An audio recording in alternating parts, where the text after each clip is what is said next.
All right, we're starting to get to know each other a little better now, so I figure it's okay if I wear my t-shirts. This one actually was just given to me by my daughter yesterday for Father's Day, even though it was the day after Father's Day. And yes, I now realize that the entire world does not celebrate Father's Day on the same day. It was indeed our Father's Day in Canada.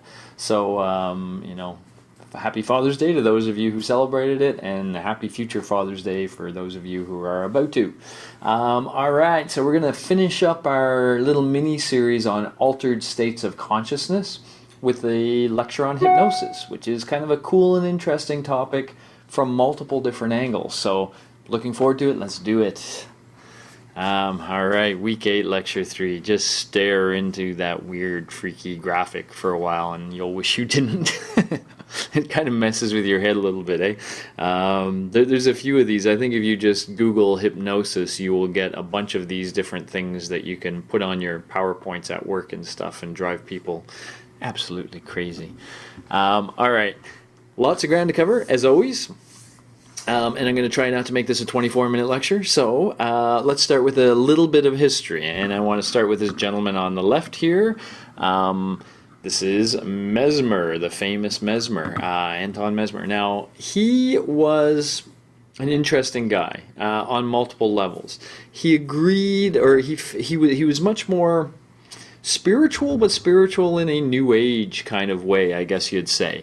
And so one of the things that he felt was that he could help people by sort of shaping forces within them.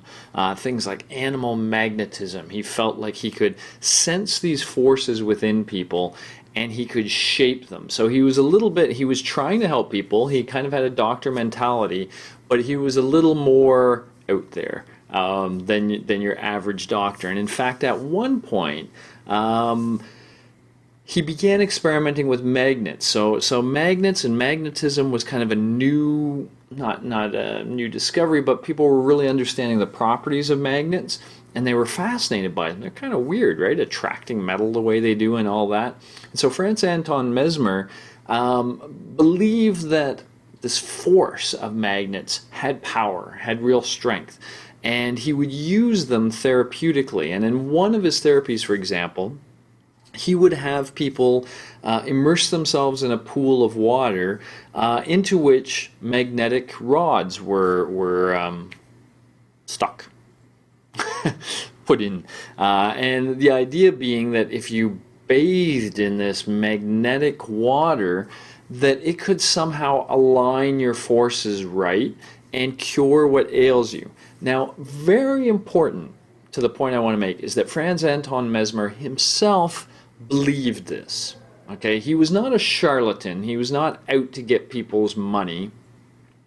He really felt that magnets had a force and a power, which they do. At some level, they do. But he thought this power extended to the health domain and that it could be used to realign people. So imagine, going to a physician, albeit a somewhat experimental physician, and that physician saying, I know what's wrong with you. Your forces are misaligned. We can use magnets which radiate these forces. Look, I can show it to you. I can show you how magnets attract metal and such. And we're going to immerse you in this pool of magnetized water, and that will realign your forces and you will feel better. Okay? And imagine the person really obviously believed that was true themselves as they were saying that to you. Franz Anton Mesmer had some very powerful results. There were some people who seemingly, at least, got better. They at least said they got better, that they felt better, they looked better, they acted better.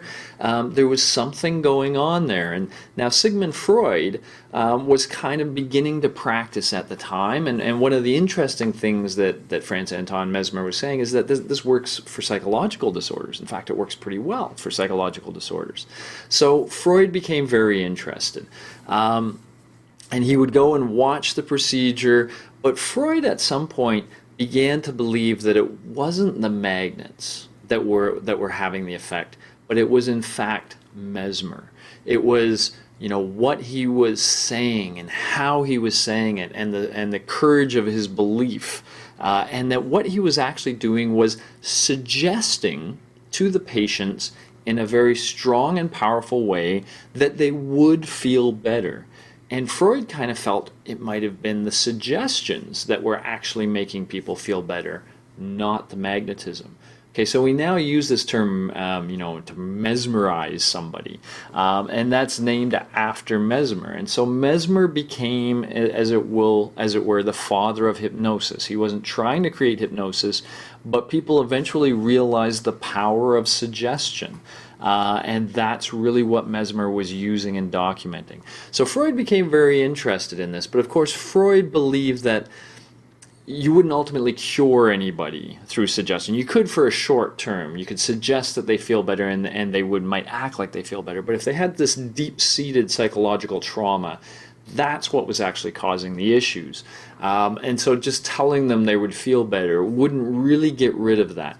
But he did for a while think that maybe hypnosis, and so he was kind of there for that transition. It's not the magnets, it's the hypnosis, it's the suggestion, that maybe hypnosis could be used as a therapeutic tool for getting at the psychological issue. And he experimented with it for a while. But ultimately, he rejected it. He ended up saying it's not a very good tool for psychotherapy. He preferred dreams, for example, that, as we talked about in last lecture. Now, why? Okay, that takes us to another aspect of hypnosis. I'll explain the picture in a moment. But what Freud realized is that when people were hypnotized, yes, they were very suggestible. They could play along, for example, with role-playing scenarios very well, which was really interesting to Freud because he would sometimes use role-playing to try to draw out the unconscious attitudes or issues. But what he found is they were almost too suggestible, and that there were impacts of that suggestibility. Specifically, if you pushed somebody enough under hypnosis to tell you about something that they really didn't know anything about. So imagine, for example, you even took somebody and you said, "Tell me about your brother." And the person said, "I don't have a brother." And you say, "No, you do have a brother. You may not remember him very well. He may be moved away from your family very young, but you do have a brother, and I want you to tell me about that brother." Well, sometimes hypnotized people would go along with that, and they would start to tell you things. It's something we call confabulation in psychology. It's not really lying. They're not trying to deceive, but they're creating untrue facts. Okay, so in that sense, it's like a lie, but it's not with the intent to deceive. It's, in this case, just because they're being pushed to do that. And if you push them enough to do it, they'll do it. And so they will, give all these facts. And this was the really kind of worrisome thing to Freud. He realized they would tell you things that just weren't true. But he also realized that when you took them out of the trance afterwards, they seemed to keep believing the things they created. Okay, there was this, once confabulated, the feeling that they had was so rich to them that they now believed it to be true. So this really worried Freud, and he thought it was a potentially dangerous technique to be using therapeutically.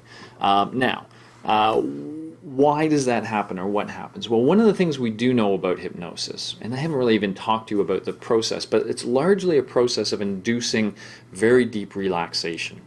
Okay, it's very akin to relaxation therapy, actually, which, I think I've mentioned it before, but just to give you a little taste, you could just ask someone to just relax, lay back on a bed, and go through their muscle groups from their feet all the way to the top of the head, one muscle group at a time, and tell them to tighten, tighten, tighten, tighten, then relax and feel that relaxation. So you can do that with people, and you can ultimately have them feeling so supremely relaxed. Hypnosis is kind of like that. Induction kind of puts people in this relaxed state. And one of the things we know about hypnosis is when people are in that relaxed state, two things happen. One, they're very suggestible. They'll tend to go along with things. And the other is their imagery seems to be much richer. So they can produce very rich images in their mind. Remember for you, okay, let's do, how tall can you reach sitting on a camel? Remember that one? When I do that one, you can have this image of yourself sitting on a camel, but it's probably kind of a vague image. When people are hypnotized, they have richer images. And I'll tell you why that's relevant just in a moment. But that seems important to this memory thing. So if you push them to create a memory, let's call it, but it's really experience in their mind, that the experience they create becomes so rich that they can sometimes feel it's true. And so they can mix up what they've created with what they've remembered. False memory. A little bit of that. In fact, and that's what Freud was worried about. He was sensing hints of that. That is actually why in a courtroom case, once a witness has been hypnotized, they can no longer serve as a witness. Sometimes we do hypnotize witnesses. Let's imagine somebody was at a bank robbery and they were there. And we know that they saw the people who did it. But we've tried as police, we're now police officers, we've tried everything we could do to figure out who did it, and we've probed all these people's memory as far as we can, and we've gotten nowhere. Well, we may now take some of those witnesses and hypnotize them. Because when you hypnotize them and now ask them to relive the event, they will report more than they would when they weren't hypnotized. Okay, they're more suggestible, they're more willing to say things, even if the idea is kind of like if you weren't hypnotized, you were thinking, I think maybe the guy had a red shirt, but I can't really remember if he had a red shirt, and maybe was he blonde, curly hair? So in our waking state, we have this line where we say, I'm just not sure enough. I'm not comfortable saying that's true. It's a feeling I have, but I don't think I'm not comfortable saying it. Under hypnosis, we'll say it, and we'll believe it after. And so hypnosis is sometimes used because sometimes those things people output turn out to be accurate, usable information that help you find the criminal. Sometimes it's just confabulation. And so police will use it sometimes on the hope that some bit of information is in fact useful and gets them back on the trail. But as soon as they do that, they can no longer use that person as a witness. Okay, because the courtroom knows that their memory is no longer to be trusted. Interesting. One other, finally getting back to this, you've probably seen shows on TV about things like alien abduction. Someone was abducted by aliens. Invariably in those accounts, they will tell stories like the following. At first, I didn't know what happened. Me and my buddies were out on a boat, and we were rowing, and there was this bright light and this weird thing, and things were feeling really odd, and next thing I knew, I woke up on the beach. But then, thankfully, I went to a therapist, and under hypnosis, I was able to recall everything that had happened. And I was picked up by aliens, and I was probed in uncomfortable ways, and yada, yada, yada. And they tell the whole alien abduction story. Now, I hope I'm not offending any of you who are alien abducted. That's not my intent. But my point being that in a lot of those cases, or a lot of people who believe they've had past lives, etc., that have done it through hypnosis, that fits exactly with everything that I told you. That if somebody had a weird experience in the water, if there was some sort of bright light, and whatever, and they ended up on the shore and they couldn't remember, that's the reality. But then with hypnosis, they can piece together the story, they can create this story, they can confabulate this story, and then they believe it. Okay? And so then they'll swear to it. And it was absolutely true. They can remember it clear as day thanks to the hypnosis. Tricky. Okay? Now, again, I'm not saying that anything remembered under hypnosis is incorrect. That's not true. But there is that worry. It becomes very susceptible to confabulation. Let's leave that point. Let me now take these together and say, well, there's really two situations where you see hypnosis used in the real world. It is used in therapies, and it's used for entertainment. So let's talk about therapies now. Freud kind of rejected it, but again, Freud rejected it as a means to get at the psychic trauma. Modern psychologists, many of them don't buy into the whole psychoanalytic story, but they see hypnosis as a valuable tool in other ways. For example, very often they use it in combination with things like conditioning. So let me give you a great example for you to think about. I actually, as an undergraduate, I was interested in hypnosis, and I did a project where I got to hang out with a hypnotherapist for a day and see her do her thing with about 5 different clients. And in one case, it was for stop smoking therapy. A person wanted to stop smoking, and hypnosis can sometimes be quite useful. And in that case, here's what the hypnotherapist did.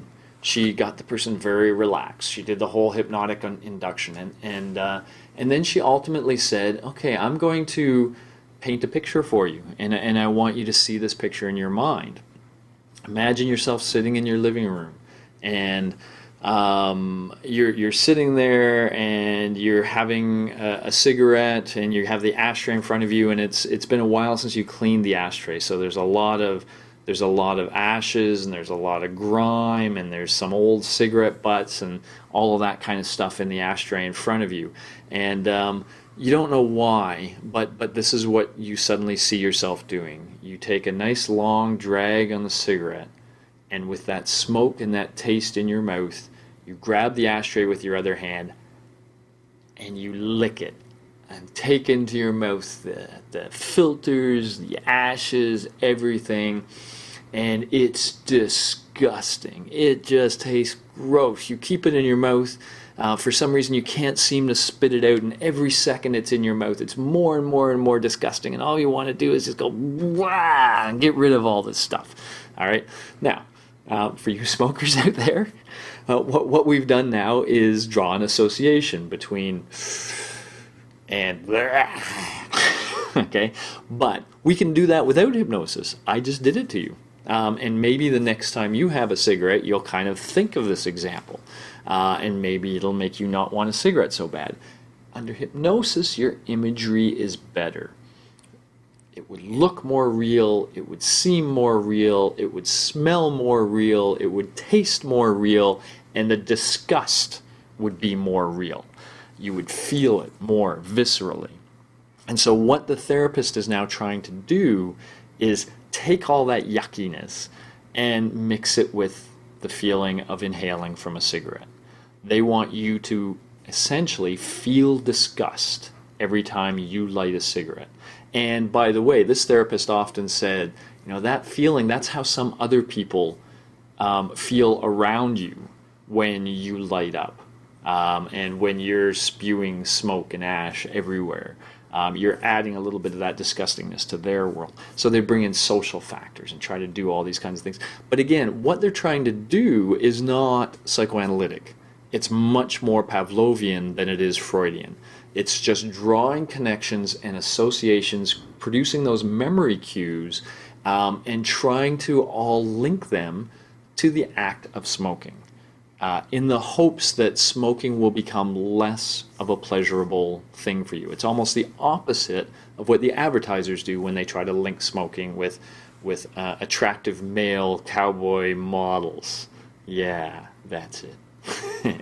All right. So it's still used, and it's used quite a bit, and it's sometimes very successful. So certainly, I am not digging the therapeutic use of hypnosis. It's out there, and it's very successful. Now, by the way, I should add the caveat that hypnosis is one of these things that works very well for some people, and not at all for others.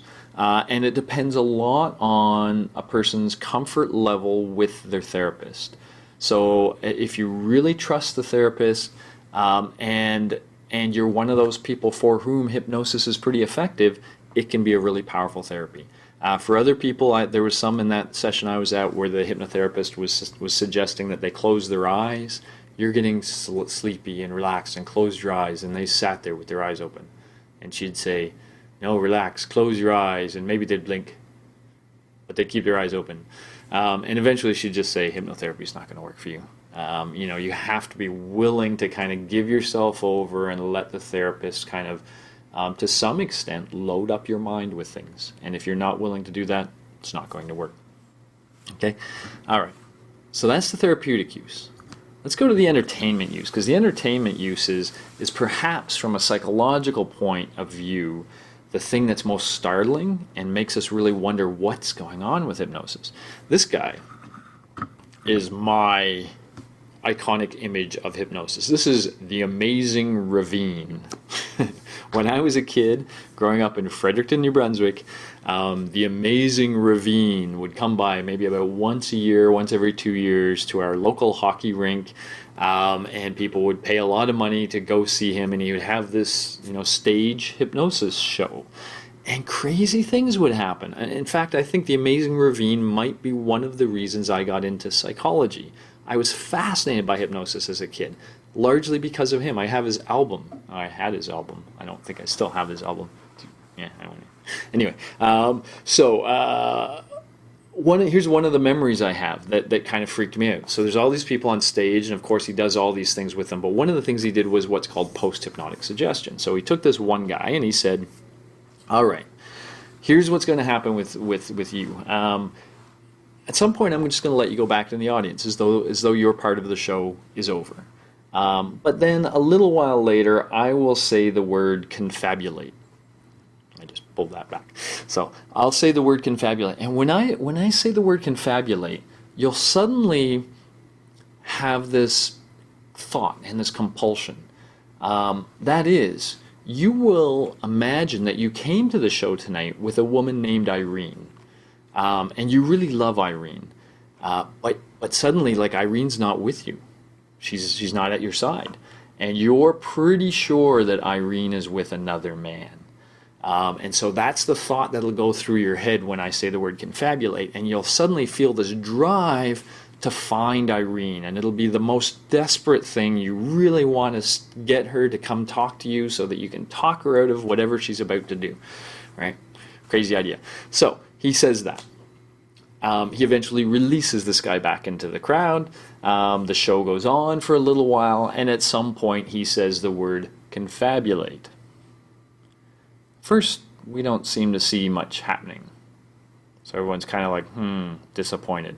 But then, not too long later, we hear this screaming voice. Irene, what are you doing, Irene? Don't do it!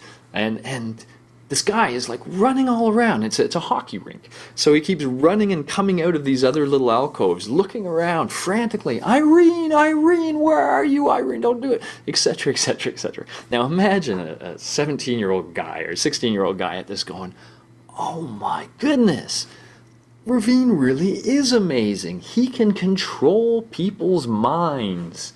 That's what hypnosis certainly looks like, right? Can control people's minds. I want to learn how to do that. Well, I never really learned how to do hypnosis. I know it's simple, but let's leave that for a moment. Let's ask the question: what is going on when you see these people? Why is this happening? And I'm going to raise this because there's actually two, I got this off a website that I'm going to push you towards, where they make this distinction. There's a lot of theories of hypnosis. This is going to start to feel like deja vu in terms of the dreams lecture. Wow, how to mix all my lectures together. In the sense that, remember I said there's all these different theories of dreams, but how do you know which one's right? Well, there's a lot of theories of hypnosis as well. Now, in this website, they kind of break them into these two classes of theories, state theories and non-state theories. What they really mean by that is the state theory is the impression the stage hypnosis gives you, the impression that they are able to control someone's mind. That they've kind of somehow taken control of that person. Whereas a non-state theory kind of says, yeah, it can look like that, but that's not really what's going on. So a little more breakdown. So the state theories, the idea is that hypnotic inductions produce an altered state of consciousness. So somehow this person's state of consciousness has been changed. This trance is associated with a change in their brain functioning. So literally the hypnotist has done something to this person that's changed their psychological way of interacting. And that these, as it says, responses to hypnotic suggestions are a result of special processes such as a dissociation or other altered states of consciousness. So somehow they're able to talk to a different part of this person who will respond to their commands, their suggestions. And part of the notion of this is that it's It's hypnotizability. That's the likelihood that a given individual can be hypnotized. That tends to be very stable over long periods of time. Like it's something about them where they're willing to give up control to another individual, and that's what they're really doing according to a state theory. Now, according to a non-state theory, and I'll give you an example to make this distinction, I think, a little more clear. According to a non-state theory, yes, they're responding to the suggestions, but it's not really because of hypnosis. It's because of something else. And they're actively doing it. They're not slaves to the hypnotist. They're not zombies that will follow everything the hypnotist says. Not according to non-state theories. They are actually actively part of what's going on. Their responses are a product of normal psychological processes such as attitudes, expectations, and motivations. Suggestibility can be modified with drugs or psychological procedures. Let's not worry about the last point. Let's worry more about the first three of the non-state, because here is, well, one professor kind of gave me the following example that I think made me understand the possibility of non-state theories better. He said, do you know those people who go out at night and they drink way too much alcohol and then they act like idiots, they act like jerks, and then the next day they say, sorry, let me back up. Let me not even say they act like idiots and jerks, because that's too strong. Let me start over and say they drink a lot of alcohol and then they act in a way that's not characteristic of them. So maybe a conservative woman becomes more flirtatious.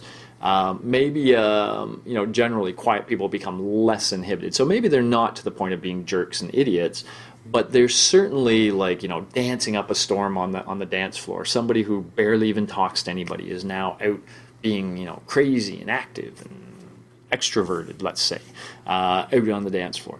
But then the next day when you talk to them and you say, wow, you were really having a good time last night, and they might say, oh, I'm sorry, that really wasn't me. That I had too much to drink. It was the alcohol. I'll never do that again. I feel like an idiot.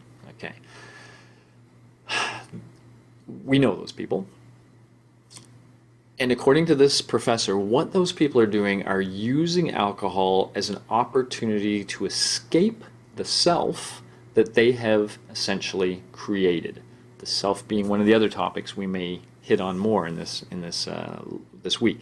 So the idea is that we all create an identity through our actions, through our behaviors, through what we say and what we do. We kind of create, for lack of a better word, a personality. This is who we are. Now, in creating that, we also essentially become prisoners of that personality.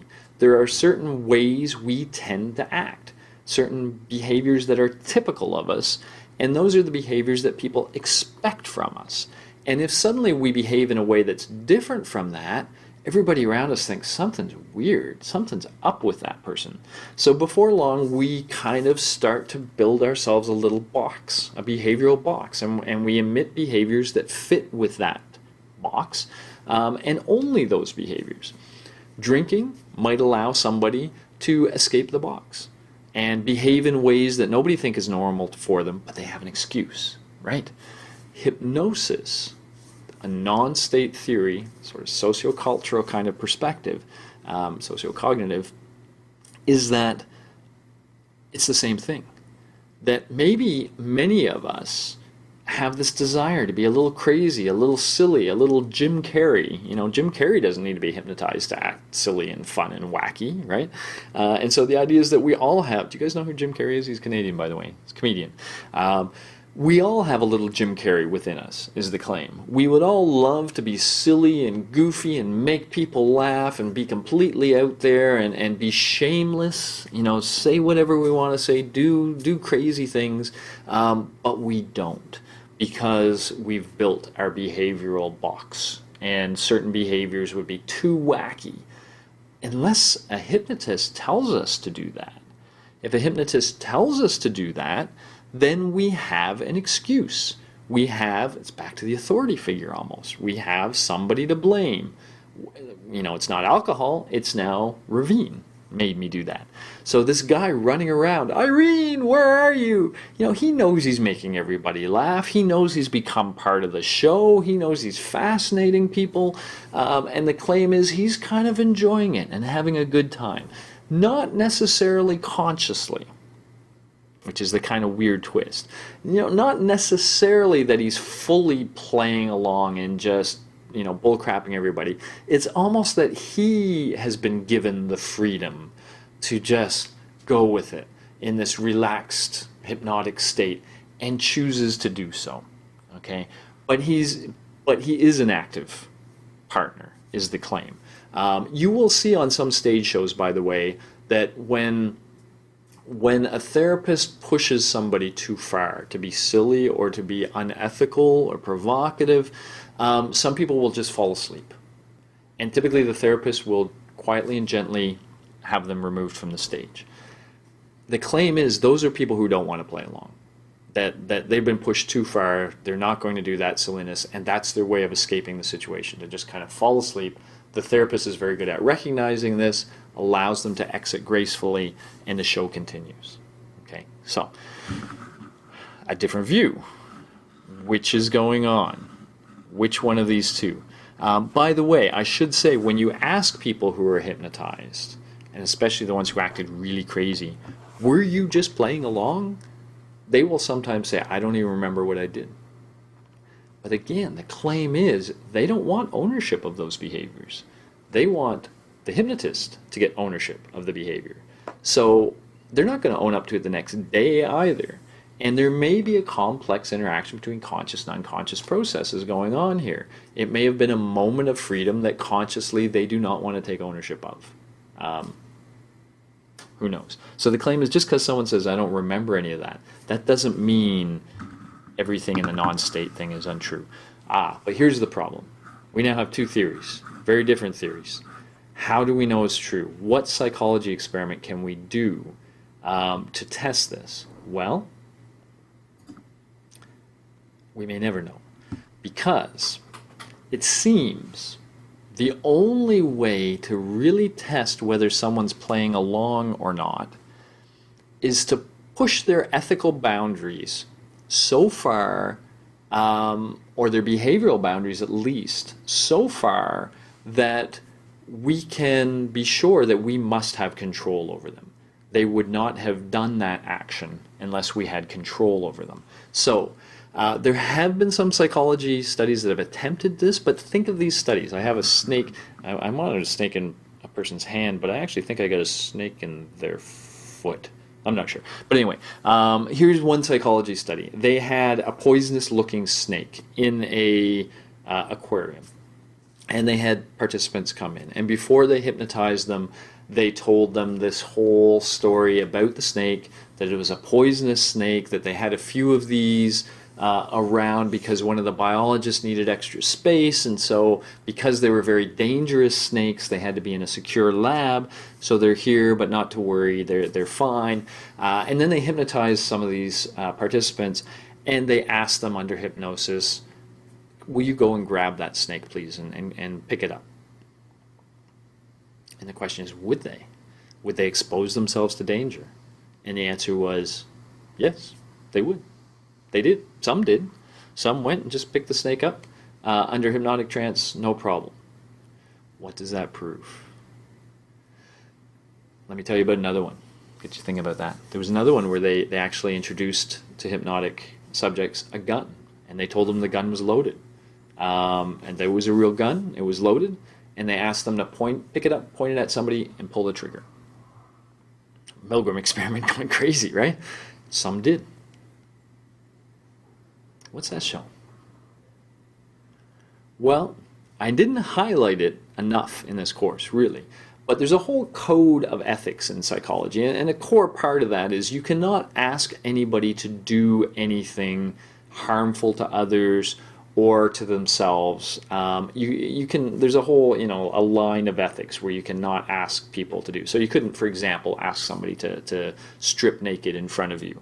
That would not pass the ethics committee. Although surprisingly, if you're an artist, you can do that, but not if you're a psychologist. Anything like that you can't ask them to do, and we tell all our students this. First year psychology, early in the course, these are the students that we invite to be in our experiments. And so every student who comes into the experiment knows that the researcher cannot ask them to do anything unethical, and cannot ask them to do anything that brings harm to themselves or others. So one could reason that some subjects, with a snake, well, they know it can't really be harmful. No experimenter could ask them to really handle a harmful snake. So maybe that's why they go ahead and do it. And they know, hey, I don't think it would pass ethics if an experimenter asked me to shoot somebody. I don't think they could get away with too many data points like that. And so clearly the gun must not be loaded, and he's just seeing if I would shoot. And so the fact that some people do these acts is not seen as evidence that there's any sort of control over their being. It may be them just kind of knowing the rules of the game in which they're playing. And because those rules are pretty straight and pretty strict, psychologists may never be able to do a definitive experiment to kind of tell those two, the state versus the non-state theories, apart. And so there are cases like that where we're bound by our ethical code and we can't do that. Yeah. All right. Well, okay, that was a bit of a tour of hypnosis. Some more follow-up for you. A little bit more history of hypnosis, which is kind of cool. This is a discussion of how it's used in therapeutic situations. This is self-hypnosis. Hypnosis is very relaxing, and it's a great way to get relaxed at the end. If you've had a busy day, if you've had a stressful day, if you've had 50 people that want too many things from you, if you can learn to self-hypnotize or just listen to somebody else kind of walk you through a hypnotic suggestion, that can really relax you and make you feel good. So I've thrown that in there, A, for that reason, and B, because because I wanted you to just get a sense of what a hypnotic induction was like, so that there you can actually experience one. No harm, nothing to be afraid of. It'll just relax you and make you feel good. This last one's a link to a stage hypnosis show. I didn't see this through, and sometimes these can be pretty provocative. The stage hypnotists like to walk this line between the ethical. So they will do things like they will tell people, like, it's getting very, very hot in here. You're feeling very hot, so sweaty. And especially if they have some females in the audience who start to lift their shirt up when they hear that. And the therapist will let them begin to lift their shirt up and then say, okay, no more. You don't feel hot anymore. And so the therapist is trying to say, but she would have. She would have. I have that much control. So they try to flirt with how much control they have, at the same time understanding, if you believe the non-state, that they can't push this too far, because then people will just start going to sleep on them. And so that they're always walking that line, the claim is. But they tend to be provocative, and so if provocative bothers you, maybe don't watch the stage hypnosis one. Just take my word for it, that's what they do. On the reading side, just a couple things that outline some of these theories to give you a sense of what the theories are. And how you can divide them up. So this one has a lot of different theories. This one kind of breaks them into 3 groups. I have no idea why that does that. My computer has a bit of a mind of its own. All right, so I'm going to shut up there. There's the hypnosis one. The next 2 lectures are going to be with respect to children. One about cognitive development, and the next one more about parenting styles, parent-child attachments. Relationships. All right, so we will get into those as the next 2. All right, bye-bye.